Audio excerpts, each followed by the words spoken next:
o filme é do Thanos, não é nenhum, mais uma vez não é nenhum spoiler, qualquer crítica rasa Sim. vai dizer isso e se sustenta em cima dele. Eu gostei da forma como foi feito, tá? E aí, minha impressão, eu não vi nenhuma crítica até agora falando sobre isso.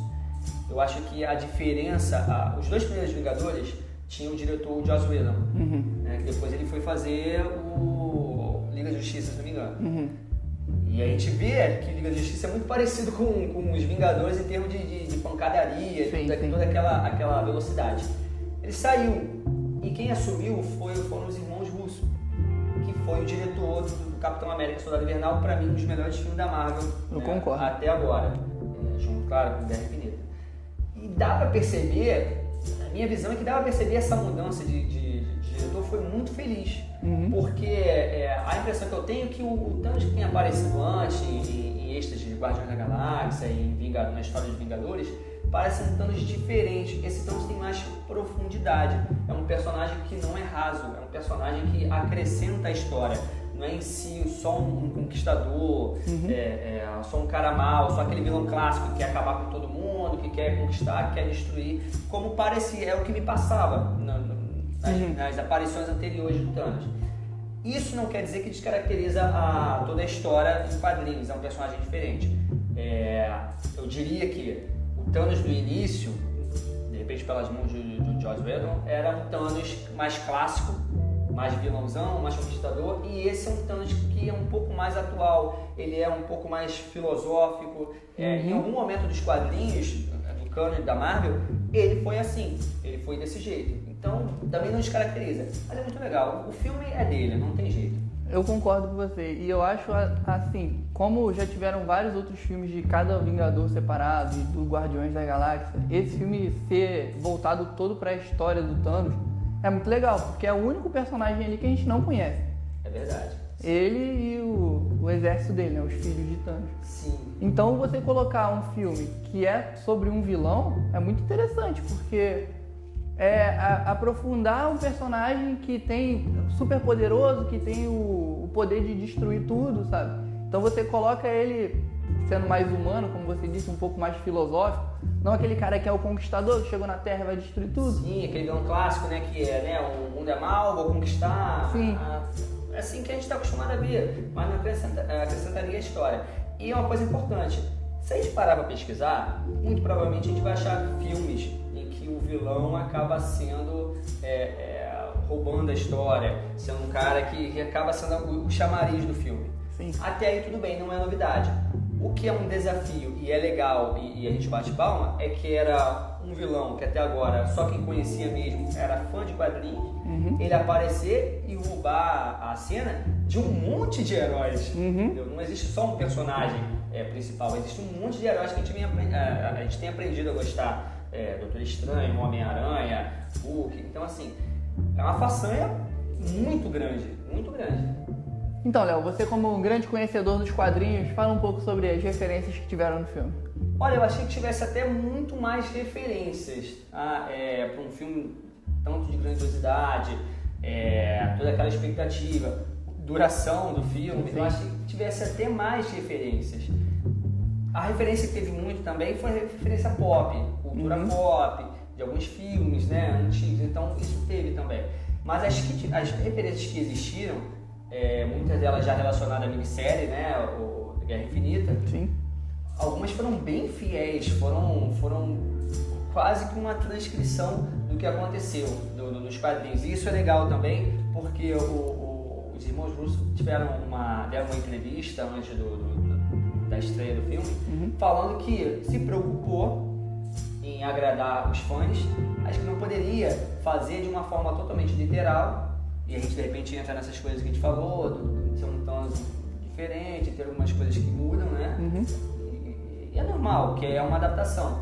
Então ele se preocupou em agradar os fãs. Então tem algumas cenas que quem leu começa a olhar assim, caramba, isso tinha no quadrinho, isso é legal pra caramba, é justamente desse jeito ou muito parecido. E é uma forma de respeitar os fãs, isso é muito legal. Eu gostei muito, eu tô virando cada vez mais fã dos diretores, porque eles já me fisgaram em Capitão América e o Soldado Invernal. Eles fizeram um trabalho sensacional. Muita gente critica, inclusive, o Guerra Civil. Sim. Que houve aquelas falhas, né? Teve muito personagem. Para mim, quando a gente vê esse filme, o Guerra Infinita, eu acho muito necessário. Eu acho que seria um mal necessário. Eles aprenderam, tiveram uma experiência a trabalhar com uma quantidade enorme de personagens e dividir tempo de tela, tudo isso. Então, talvez se eles tivessem pego direto esse Guerra Infinita, não sei se a chance talvez de dar errado, de não ficar tão legal, talvez existisse, seria maior. Então foi meio que prova de vestibular para eles. E aí vale a pena o sacrifício. Uhum. E também uma coisa aqui do Guerra Civil que você falou, que eu acho é que o Guerra Civil ele já meio que separa times para esse filme. Assim, o Guerra Civil, vou falar a verdade, eles aproveitaram uma minissérie, dos quadrinhos da Guerra Civil, que tem, ela tem 7 edições e tem spin-offs. Elas vão, as histórias dos heróis de cada lado, elas vão permeando pela linha de revistas da Marvel. Sim. Acaba ficando, nos quadrinhos, todo o universo Marvel é dividido. E você acaba tendo as facções do Capitão América, do Homem de Ferro, e uma terceira que são pessoas que ficam indecisas, vilões que não sabem para onde vão e tudo. Isso não dá para fazer muito bem nos quadrinhos, devido ao tempo que o universo tem no cinema. Então, obviamente, teriam falhas. Eles fizeram da melhor maneira possível.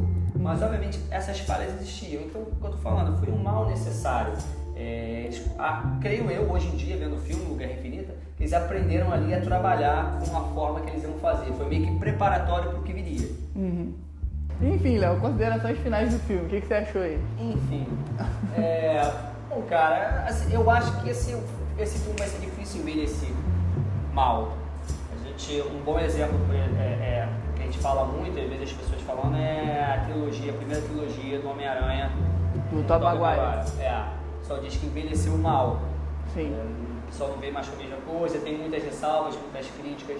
Acho difícil esse filme envelhecer mal. Não tem como. Eu não vejo, porque tem um afinco legal, tem um roteiro forte, tem uma reunião de personagens. O que pode acontecer daqui a alguns anos, você começar a se questionar com algumas coisas. Pô, mas peraí, eu nunca percebi isso antes. Mas o filme em si, não creio que vá envelhecer de uma forma que a gente vai torcer a cara daqui a 10 anos.